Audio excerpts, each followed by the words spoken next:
खेत बेचकर, माँ के गहने गिरवी रखकर, लोगों से कर्ज लेकर और न जाने कितने तरीके आजमाकर इंडिया से लोग सऊदी पैसा कमाने के लिए जाते हैं ताकि उनका परिवार एक अच्छी जिंदगी जी सके। लेकिन कई बार सऊदी में लोगों के साथ ऐसा धोखा हो जाता है कि उनका सफर एक दर्दनाक कहानी बन जाता है। और ऐसी ही एक दर्दनाक कहानी है फिल्म द गॉट लाइफ की, जिसे आज मैं एक्सप्लेन करने वाला हूँ। नजीब और हकीम दोनों के सऊदी एयरपोर्ट पर उतरने के साथ ही इस कहानी की शुरुआत हो जाती है। दलाल ने दोनों को एक कंपनी में एज ए हेल्पर काम करने के लिए भेजा था। एयरपोर्ट पर दोनों अपने कफील का इंतजार करते हैं, लेकिन इन्हें कोई लेने नहीं आता। दोनों कुछ लोगों से पूछने की कोशिश करते हैं, लेकिन प्रॉब्लम यह है कि दोनों हिंदी के अलावा ना तो कोई भाषा बोल सकते थे और ना ही समझ सकते थे। खैर, किसी तरह से ये दोनों एयरपोर्ट पर काम करने वाले एक आदमी से हेल्प मांगते हैं। दलाल ने इन्हें कंपनी की ऑफिस का नंबर दिया था। वो आदमी पब्लिक फोन से कॉल करता है, लेकिन कोई फोन नहीं उठाता। फिर वो आदमी बताता है कि आज फ्राइडे है, ऑफिस बंद होगा, इसलिए कोई फोन नहीं उठा रहा है, तो तुम दोनों इंतजार करो, कोई ना कोई तुम्हें लेने आ जाएगा। काफी देर तक इंतजार करने के बाद एक अरबी इनके पास आता है। वो पहले से ही काफी गुस्से में था और अरबी में उन दोनों से कुछ बातें कहता है जो इन्हें समझ में नहीं आती, लेकिन इन दोनों को लगता है कि शायद यही हमारा कफील होगा। फिर वो अरबी अंदर चला जाता है और थोड़ी देर बाद बाहर आता है, और इस बार आते ही वो अरबी इन दोनों से इनका पासपोर्ट और वीजा कॉपी ले लेता है और इन्हें अपनी खटारा गाड़ी में बैठने के लिए कहता है। नजीब को प्यास लगी थी, वो अरबी से पानी मांगता है, लेकिन अरबी को इनकी भाषा समझ में नहीं आती और वो अरबी में इनसे कहता है कि देखो, तुम ऐसे बड़बड़ाना बंद करो और चुपचाप गाड़ी में बैठ जाओ। और ये दोनों गाड़ी में बैठ जाते हैं। रास्ते में हकीम कहता है कि हमें घर पर फोन करके बता देना चाहिए कि हम पहुंच चुके हैं, नहीं तो अम्मी परेशान होंगी। वो अरबी से किसी टेलीफोन बूथ पर गाड़ी रोकने के लिए कहता है, लेकिन अरबी उल्टा इन्हें डांट कर चुपचाप बैठे रहने के लिए कहता है। और काफी देर तक गाड़ी चलाने के बाद आखिरकार वो एक जगह पर गाड़ी रोकता है और हकीम को उतार देता है। नजीब और हकीम दोनों चिल्लाते रहते हैं कि हम तो यहाँ एक साथ एक ही कंपनी में काम करने के लिए आए थे, फिर आप हमें अलग अलग क्यों कर रहे हो। लेकिन अरबी इनकी कोई भी बात नहीं सुनता और नजीब को लेकर आगे जाने लगता है। फिर काफी दूर तक चलने के बाद वो नजीब को भी एक बाड़े में पहुंचा देता है। बाड़े में एक दूसरा अरबी भी था। नजीब फिर उनसे कहता है कि मेरे दलाल ने तो कहा था कि मुझे एक कंपनी में काम करना है, आप मुझे यहाँ क्यों लेकर आए हो। लेकिन पहले वाला अरबी इसकी बात को अनसुना कर देता है और वहां से चला जाता है। रात के अंधेरे में नजीब को ज्यादा कुछ समझ में नहीं आ रहा था। तब नजीब एक बूढ़े आदमी को देखता है जो पिछले कुछ सालों से इस बाड़े में काम कर रहा था। नजीब उसके पास जाकर बात करने की कोशिश करता है। पता चलता है कि वो आदमी तमिल है। नजीब को उसकी भाषा भी समझ में नहीं आ रही थी। उसे बहुत तेज प्यास लगी थी। पूछने पर तमिल आदमी पानी की टंकी की तरफ इशारा करता है। नजीब टंकी के पास जाकर पानी पीता है और अरबी के टेंट में जाकर सोने की कोशिश करता है। थकान की वजह से जल्द ही उसे नींद आ जाती है। इसी के साथ हम सऊदी आने से पहले नजीब की लाइफ को देखते हैं। नजीब अपने गांव में नदी से बालू निकालने का काम करता था। उसकी माँ उसके लिए रोज खाना बनाती थी और नजीब अपनी माँ और अपनी वाइफ सैनू से बहुत प्यार करता है। सैनू प्रेग्नेंट थी। परिवार काफी खुशहाल था, कमी थी तो सिर्फ पैसों की। और एक दिन नजीब का दोस्त उसे बताता है कि मेरे जीजा जी लोगों को सऊदी भेजने का काम करते हैं, उनके पास एक कंपनी का वीजा है, अगर तू जाना चाहता है तो मैं बात करता हूँ। नजीब जाने के लिए तैयार हो जाता है और अपनी माँ के गहने गिरवी रख के पैसे इकट्ठा करता है और अपने दोस्त के जीजा को पैसे दे देता है। वो उसके वीजा का काम करवा देता है और इस तरह से नजीब अपने भाई हकीम के साथ सऊदी आ जाता है। इधर सऊदी में नजीब अरबी के टेंट में सो रहा था। ये देखकर अरबी बहुत गुस्सा हो जाता है। वो नजीब को पैरों से मारकर जगाता है, उसे उसका बैग देकर बाहर सोने के लिए कहता है। नजीब बाहर एक भंगार गाड़ी में आकर सो जाता है। अगली सुबह नजीब की आंख खुलती है, तब वो तमिल आदमी को देखता है। वो बकरियों का दूध निकाल रहा था। वो नजीब को दूध से भरा बर्तन अरबी को देने के लिए कहता है। नजीब अरबी के पास जाता है।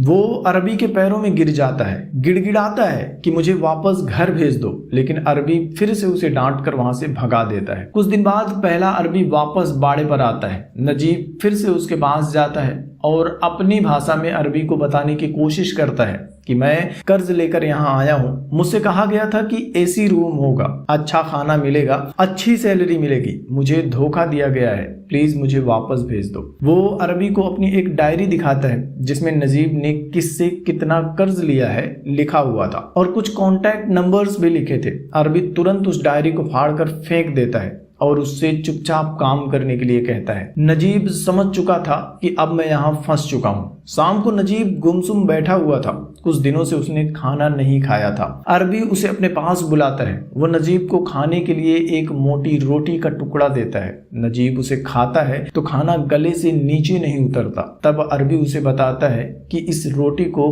पानी में डुबो कर खाओ। खाने के बाद नजीब उस तमिल आदमी के पास जाता है, उससे पूछता है कि तुम्हारा नाम क्या है, तुम यहाँ कितने सालों से काम कर रहे हो। जवाब मिलता है कि मुझे याद नहीं। अगली सुबह नजीब पानी लेकर हगने बैठा था, तभी अरबी आकर उससे पानी छीन लेता है और उसे बालू से साफ करने के लिए कहता है, क्योंकि वहां हफ्ते में एक बार पानी का टैंकर आता था और टंकी में पानी भरकर चला जाता था। इस बार जब टैंकर आता है तब नजीब ड्राइवर के पास जाता है। ड्राइवर को हिंदी आती थी। नजीब उससे हेल्प मांगता है। अरबी उन दोनों को बात करते हुए देख लेता है और अपनी बंदूक लेकर वहां पहुंच जाता है और नजीब को मारकर बेहोश कर देता है। अगली सुबह नजीब की आंख खुलती है तो अरबी उसे बकरियों का दूध निकालने के लिए कहता है। नजीब आसपास देखता है तो तमिल आदमी उसे दिखाई नहीं देता। नजीब दूध निकालने की कोशिश करता है तो बकरी उसे लात मारती है। खैर धीरे धीरे नजीब दूध निकालना सीख जाता है। फिर अरबी के कहने पर वो बकरियां चराने के लिए भी जाता है। सारी बकरियां इधर उधर भाग रही थी। कई दिनों की मुश्किलों के बाद धीरे धीरे वो बकरियां चराना सीख जाता है। न जाने कितने महीने बीत जाते हैं। नजीब के चेहरे पर बड़ी बड़ी दाढ़ियां आ जाती हैं। आईने में वो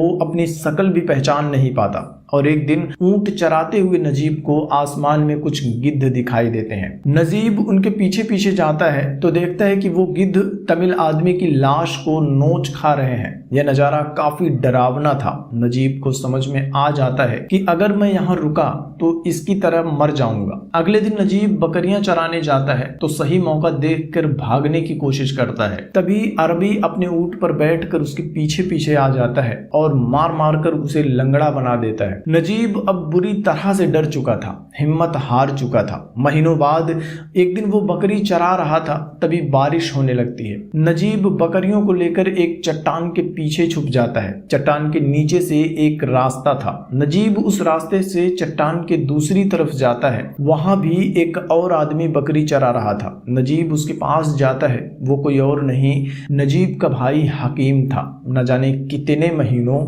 या सालों के बाद दोनों एक दूसरे को देखते हैं तो गले लगा लेते हैं। हकीम बताता है कि कुछ दिनों पहले ही मेरा कफील मुझे पुराने बाड़े से यहाँ लेकर आया है। लेकिन तभी हकीम का अरबी नीचे बकरियों के पास पहुंच जाता है। उसे देखते ही हकीम अपने बकरियों के पास जाने लगता है, क्योंकि दोनों को पता था कि अगर अरबी ने उन्हें साथ में देख लिया तो बहुत मारेगा और फिर से दूर दूर कर देगा। कुछ दिनों बाद हकीम एक अफ्रीकन साथी के साथ आता है। वो नजीब को बताता है कि इस आदमी का नाम कादिरी है और ये भागने में हमारी मदद करेगा। कादिरी पहले भी उस इलाके में काम कर चुका था, उसे रास्ता मालूम था। कादिरी उन्हें बताता है कि कुछ दिन बाद कफील के बेटी की शादी है। उस दिन बाड़े पर रखवाली करने वाला भी कोई नहीं होगा और उस दिन हम लोग यहाँ से भाग जाएंगे। शादी की सुबह बाड़े से सभी अरबी चले जाते हैं। उनके जाते ही नजीब को आजादी मिल जाती है। वो अपने सारे कपड़े उतार देता है, पानी की टंकी के पास जाता है, नहाता है और अपने कपड़े पहनता है जिसे आज तक उसने संभाल कर रखा था। तभी हकीम और कादिरी वहां आ जाते हैं और तीनों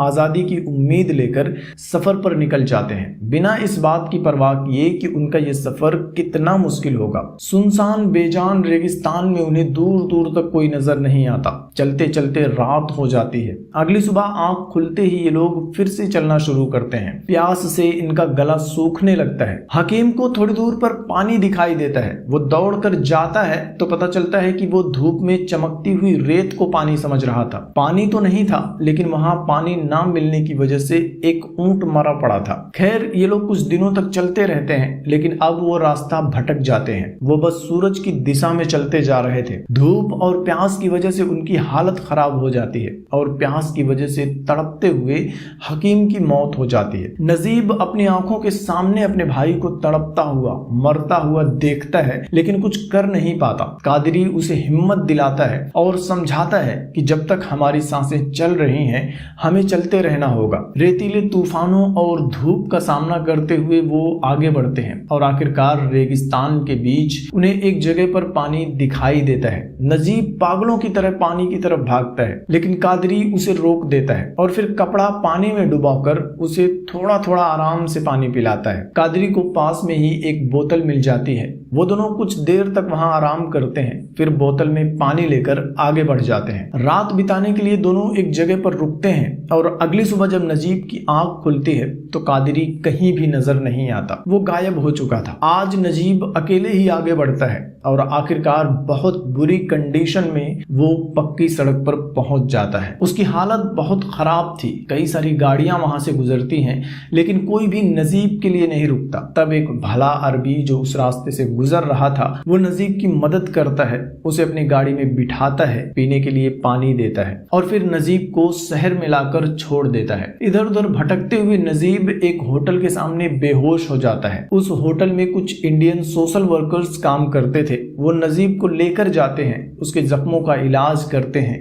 ये लोग धोखा देकर ऐसे ही सऊदी भेजे गए भारतीयों की हमेशा मदद करते थे।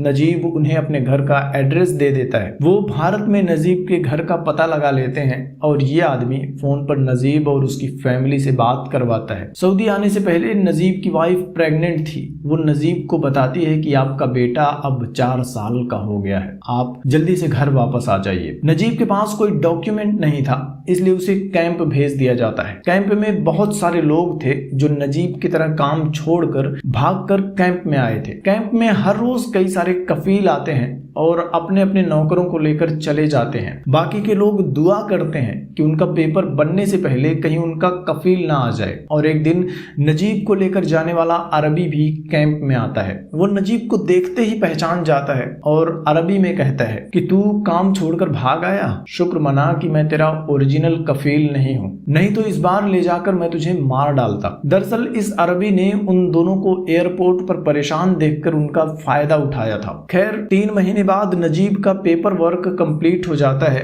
और उसे इंडिया वापस भेज दिया जाता है। नजीब की तरह न जाने कितने लोग अच्छी कमाई, आरामदायक जिंदगी का सपना लेकर सऊदी जाते हैं लेकिन धोखाधड़ी का शिकार हो जाते हैं। नजीब की तरह कुछ लोग वापस आकर अपनी आप बीती तो सुना देते हैं लेकिन कुछ लोगों की कहानियां उस तमिल आदमी की तरह बेजान रेगिस्तान में कहीं दब जाती हैं और उनकी लाश गिद्ध का खाना बन जाती है। आपको ये फिल्म कैसी लगी? फिल्म का सबसे इमोशनल पार्ट कमेंट में बताना और वीडियो को लाइक कर देना यार। Thank you.